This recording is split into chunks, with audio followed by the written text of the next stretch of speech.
August 1 విడుదల. రాష్ట్రంలో registration విలువల సవరణ తేదీ ఇదే 18 నుంచి క్షేత్రస్థాయి పరిశీలన 24లో తుది జాబితా. బహిరంగ మార్కెట్ రిజిస్ట్రేషన్ విలువల పరిశీలన. అంతరం తక్కువగా ఉన్న చోట కొద్దిగా, ఎక్కువగా ఉన్న చోట భారీగా విలువల సవరణకు ప్రతిపాదనలు. లేఅవుట్లు వేసేందుకు అనువైన గ్రామాల గుర్తింపు. హైవేలు, వాణిజ్య ప్రాంతాల్లో వేర్వేరు ప్రతిపాదనలు. నిధుల దారులన్నీ రుణమాఫీ వైపే. రైతు కార్పొరేషన్ ఏర్పాటు చేసి రుణాలు బదలాయించిన ఓ దారి. ఎఫ్ఆర్బిఎం కింద వీలైనంత ఎక్కువ రుణాన్ని సేకరించే మరో మార్గం. ప్రభుత్వ భూముల తనఖా, వేలం ద్వారా రుణమాఫీ ఇంకో దారి. అది కుదరకుంటే బిల్లులు ఆపి ఆ నిధులతో మాఫీకి సీఎం రెడీ. రైతు భరోసాపై శాసనసభలో చర్చించాకే నిర్ణయం తీసుకునే ఛాన్స్ అంటూ ఒకరిని చూస్తా ఉన్నాం. అయితే దీనిలో ఇంతగానం తెలంగాణ రాష్ట్రాన్ని ఇబ్బంది పెడుతున్నారు, ఆదాయం కూడా లేకుండా చేస్తున్నారంటే దానికి కారణం రేవంత్ రెడ్డి ఒకవైపు అయితే హరీష్ రావు, రెచ్చగొట్టిన హరీష్ రావు ఇంకొక వైపు. ఈ రాష్ట్రాన్ని ఇంతలా దిగజారడంలో వీళ్ళిద్దరు కీలక పాత్ర పోషణ చెప్పేసి మనం అనుకోవచ్చు వాస్తవంగా. ఎందుకంటే ఈరోజు రుణమాఫీ చేయడానికి మనకు రాష్ట్రంలో సరైన నిధులున్నాయా, ఖజానా నిండి ఉన్నదా? ఇంతగానం ఇన్ని మార్గాల ద్వారా ఎఫ్ఆర్బిఎం ద్వారా రుణాలు తీసుకోవడం కావచ్చు, భూముల తనఖా పెట్టడం కావచ్చు, వేలం వేయడం కావచ్చు, ఇవన్నీ చేయాల్సిన అవసరం ఏంది రుణమాఫీ చేయడానికి?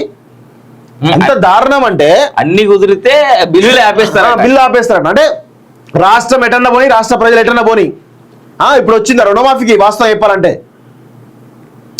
రుణమాఫీకి మేమేం ఎగైనెస్ట్ కాదు, కానీ రాష్ట్రంలో బడ్జెట్ ఉంటే ఇచ్చుకోవచ్చు, ప్రాబ్లం లేదు. ఎగ్జాక్ట్లీ. ఆయన పోయి ఆడేదో ఏంటది అమరనాథ్ స్థూపం దగ్గర పోయి ఏదో సవాల్ విసురుతా ఉంటాడు హరీష్ రావు పోయి. దానికేమో ఈయన సవాల్ స్వీకరించి ఆగస్టులో చేస్తా, అన్ని బిల్లు ఆపేస్తా, మొత్తం రాష్ట్రం నమ్మేస్తా. ఇప్పుడు ఇట్లా మాట్లాడితేనేమో ఒక్కొక్కరికి రోషాలు పొడుచుకొస్తాయి వాస్తవం చెప్పాలంటే. సిగ్గుండాలి, కొంచెమైనా పాలకులకి సిగ్గు శరం ఉండాలి. హరీష్ రావు లాంటి రెచ్చగొట్టేటువంటి వాళ్ళు ఈరోజు తెలంగాణ సమాజంలో పాలకులు ఉండడం నిజంగా దుర్మార్గం. టెర్రరిస్టుల కంటే దారుణమైనటువంటి వాళ్ళు, వాళ్ళకంటే ప్రమాదకరమైనటువంటి వాళ్ళు ఈరోజు ఈ హరీష్ రావు లాంటి వాళ్ళు కానీ, కేటీఆర్ లాంటి వాళ్ళు కానీ, కేసీఆర్ లాంటి వాళ్ళు రెచ్చగొట్టడమే వాళ్ళ పని. చూస్తున్నాం కదా, కమిషన్ చైర్మన్ నే తప్పు పడుతూ ఉన్నాడు కేసీఆర్. అట్లా ఉంటే వీళ్ళ వ్యవహార శైలి. అసలు నీకు అర్హతే లేదన్నాడు డైరెక్ట్ పట్టుకొని. నువ్వేం చీఫ్ జస్టిస్ అట. నాకు రాసిన లెటర్ చదివితే లిటరల్ గా కూర్చోబెట్టి కడిగి నేనే కదా లైవ్ చేసిందని 12 పేజీల లెటర్ చదివితే మీరు దీనికి అర్హులు కాదు, మీరు తక్షణమే విరమించుకోండి. ఏం లైన్ అన్నది? ఇగో ఎట్టి పరిస్థితుల్లో ఆగస్టు 15 నాటికి రుణమాఫీ చేసేందుకు సర్కారు సిద్ధమైంది. ప్రకటించినట్టుగానే ఆలోగా రుణమాఫీ చేసి తీరుతామని సీఎం రేవంత్ రెడ్డి పార్టీ నేతలతో పేర్కొన్నట్లు సమాచారం.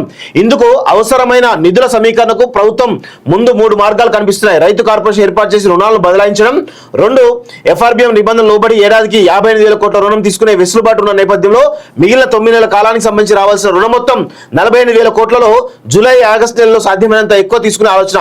ఎఫ్ఆర్బిఎం రుణాలను ఫలానా దానికి ఉపయోగించాలనే షరతు లేవి ఉండవు, ప్రభుత్వ అవసరాలకు ఉపయోగించుకోవచ్చు. ఈ నేపథ్యంలో జూలై, ఆగస్టు నెలలో ప్రత్యేక అవసరాలు ఉన్నాయని వివరించి తీసుకునే అవకాశాన్ని ప్రభుత్వం పరిశీలిస్తోంది. అందుకు రిజర్వ్ బ్యాంక్ అంగీకరిస్తున్న ఆశాభావంతో ఉంది. గతంలో కూడా నిర్ణీత సమయం కంటే ముందే ఇలా అధికంగా నిధులు తీసుకున్న సందర్భాలున్నాయి. ఒకవేళ అనుకున్న సమయంలో అనుకున్న మొత్తానికి అనుమతులు రాకుంటే 3వ పద్ధతిని అనుసరించాలని సర్కార్ భావిస్తుంది. అదేంటంటే ప్రభుత్వ భూములను తనఖా పెట్టి నిధులను సేకరించడం.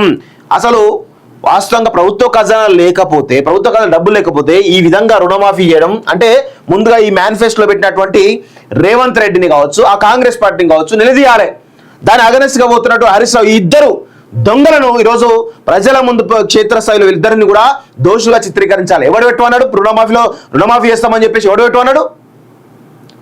పెట్టినప్పుడు చేయాలి.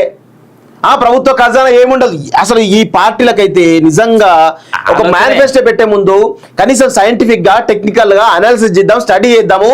ఆ ప్రభుత్వ ఖజానా ఎంత ఉంది, ఏ వాటికి మరల్చొచ్చు, ఏ స్కీమ్లు పెట్టచ్చు, కనీసం సోయి లేకుండా అటు కేసీఆర్, ఇటు రేవంత్ రెడ్డి ఇద్దరికిద్దరు దొంగలు తయారై అధికారమే ధ్యేయంగా తప్ప ఇంకా వేరే ఆలోచన లేదు వీళ్ళకైతే. చాలా దారుణం. ప్రజలారా మోసపోవద్దు, ఇలాంటి వాటికి మనం మోసపోవద్దు. కేసీఆర్ ఈరోజు తెలంగాణను నాశనం చేస్తే రేవంత్ రెడ్డి వచ్చి సర్వనాశనం చేస్తా ఉన్నాడు. ఇంకేం కనబడుతుంది. అండ్ టు బి ఆనెస్ట్ అవ్వకపోతే అయితే లేదు బై స్లో కొంతమంది చేసుకుంటూ నువ్వు స్టార్ట్ చేయి. అట్లీస్ట్ ఆడెవడు హరీష్ గారు చేస్తే నువ్వెందుకు రెచ్చిపోవాలి? వాడు పనికి వాళ్ళ సన్నాసం చెప్పేసి ప్రజలు పక్కన పెట్టిర్రు. ఇగో ఇప్పటికే పైసలు లేవనే మాట మీరే చెప్పిర్రు. చెప్పినప్పుడు ఒకటే ముచ్చట, ఇగో బై 10 లక్షల మందికి ఇస్తున్నాం మేము, అందరికి ఒకసారి ఇవ్వలేము, నెలకు కొంతమందో లేదంటే 6 నెలలకు కొంతమందికో ఇస్తామని చెప్పుర్రి. ప్రజలేం ఫీల్ గారు కదా, గత 10 ఏళ్ళలో చేయకపోతే ఎవరు ఇబ్బంది పడలేదు. ఎవరి ఇబ్బంది రుణమాఫీ వల్ల ఎవరు ఇబ్బంది పడలే, కొంతమంది అనే వాళ్ళు ఇబ్బంది పడ్డారు వాస్తవంగా. దానికి నువ్వేం చేయాలి, బ్యాంకులో చెప్పుకోవాలి ప్రభుత్వం తరపు మీరు రుణమాఫీని ఇప్పుడే ఏం చేయకండి, మేము రుణమాఫీ చేసే బాధ్యత మాది, టైం ఏంటి అది ప్రభుత్వ ఖజానా ప్రభుత్వం షిఫ్ట్ చేయండి, మేము అవసరం చేస్తా అంటే అయిపోతుంది. ఇదంతా పెద్ద నాకు తెలిసి బ్యాంకులకు ప్రభుత్వానికి వాస్తవ వేరే ఏముండదు ఇలా. నిన్న నేనే చదివిన అన్న 700 ఎకరాల భూమి TSIIC దగ్గర ఉన్నది, ఏదైతే ఫ్యాక్టరీస్ కి కంపెనీస్ కి ఇవ్వాల్సిన ల్యాండ్ ఉందో ఆ 700 ఎకరాల మినిమం 200 నుంచి 300 ఎకరాలు తాకట్టు పెడతా అని చెప్పి ఫిక్స్ చేయరు.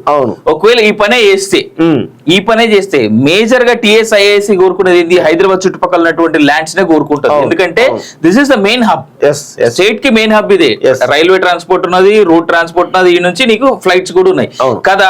ఇవన్నీ ఉన్నప్పుడు ఈ నుంచి ట్రాన్స్పోర్ట్ ఈ చుట్టుపక్కల ల్యాండ్ కోరుకున్నప్పుడు ఈ ల్యాండ్ నువ్వు తీసుకో, ఆల్రెడీ బ్యాంక్ లో తాకట్టు పెట్టి ఈ ల్యాండ్ తీసుకోవాలి, నువ్వు ఇచ్చేది కూడా మళ్ళీ కిరాయికే కదా, నువ్వేం వాళ్ళ పేరు మీద రాసియవు కదా, గవర్నమెంట్ భూమి నీకు ఇన్ని రోజులు లీజ్ కి ఇస్తున్నారా బాయ్ అంటావు. ఇప్పుడు ఆ లీజ్ సంగతి ఏంది, ఈ 300 ఎకరాల మళ్ళీ నువ్వు ఎవరికి ఇయ్యలేనట్టే కదా.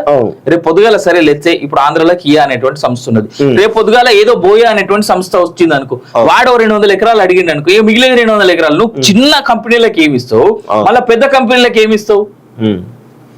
అవే ఉన్నాయి, అవే నడుస్తున్నాయి వాస్తవం చెప్పాలంటే.